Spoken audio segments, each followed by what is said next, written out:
இன்னையோட நம்ம அக்ரிகல்ச்சர் விஷயம் பண்ணணும்னு ஸ்டார்ட் பண்ணி 5 இயர்ஸ்க்கு மேலே ஆகுது. ஏதோ சின்ன விஷயத்தில் வந்து ஸ்டார்ட் ஆகிடுச்சோ இந்த பையன் யார் அப்படின்றது நிறைய பேருக்கு ஒரு டவுட்ஸ் இருக்கும். க்ரீனியை ஸ்டார்ட் பண்ணுறதும் அப்படி ரீசன் பார்த்தீங்கன்னா, நான் ஒரு கிராமத்துலேருந்து வந்த ஒரு பையன் தான். ஒரு அக்ரிகல்ச்சரில் பெருசாக ஒரு பிஸ்னஸ் பண்ணணும், சாதிக்கணும் அப்படின்ற ஒரு வெறியோட நான் சென்னையில் வந்து காலேஜ் படித்தேன். காலேஜ் படிக்கும்போதே நிறைய பிஸ்னஸ் ப்ரோக்ராம் ஆர்கனைஸ் பண்ணேன்.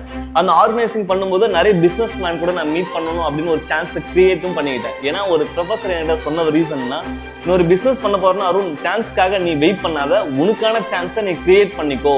அப்படி எப்படி பண்ணணும்னா இந்த மாதிரி ஆர்கனைஸ் பண்றது மூலமா நிறைய பீப்புள்ஸ் வந்து நீ மீட் பண்ண முடியும். அப்போ உன்னுடைய ஐடியாவை நீ ரொம்ப ஷார்ட்டா சொல்லி உன்னோட அந்த சான்ஸை வாங்க முடியும் அப்படின்னு. அந்த மாதிரி நான் ட்ரை பண்ணி தான் எனக்கான ஒரு சான்ஸுமே கிடைச்சிச்சு. அப்படிப்பட்ட ஒரு பீப்புள் எனக்கு சான்ஸ் கொடுத்தது தான் grill and barbecue founder Harivelan sir தான் எனக்கு அந்த சான்ஸை கொடுத்தாரு. அந்த சான்ஸ் எனக்கு கிடைக்கும் போது ஒரு விஷயம் சொன்னார், அருண் நான் இருக்கேன், நீ பண்ணு, பார்த்துக்கலாம் அப்படின்னு. அந்த வார்த்தை தான் என்னை இன்னைக்கு வரலும் ஓட வச்சுட்டே இருக்கு.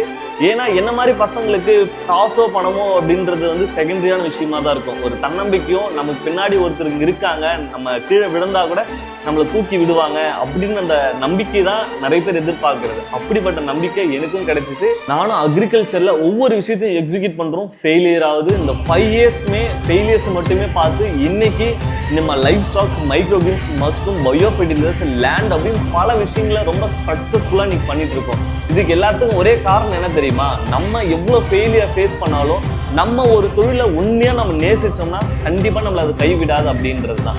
ஏன்னா பிஸ்னஸ் பணம் சம்பாதிக்குதான், ஆனால் அதை விட ரொம்ப முக்கியம் நமக்கான அடையாளம் கொடுக்குறது அந்த பிஸ்னஸ் தான். அப்படிப்பட்ட பிஸ்னஸை உண்மையாக ரொம்ப நேசிச்சோம்னா கண்டிப்பாக அதுவும் நம்மளை நேசிக்கும். ஏன் கிரீனி என்ன நேசிக்கிற மாதிரி உங்களுடைய தொழில் உங்களை நேசிக்கணும்னா நீங்கள் உண்மையாக ஒரு விஷயத்தை பண்ணுங்க, கண்டிப்பாக நம்மளால ஜெயிக்க முடியும்.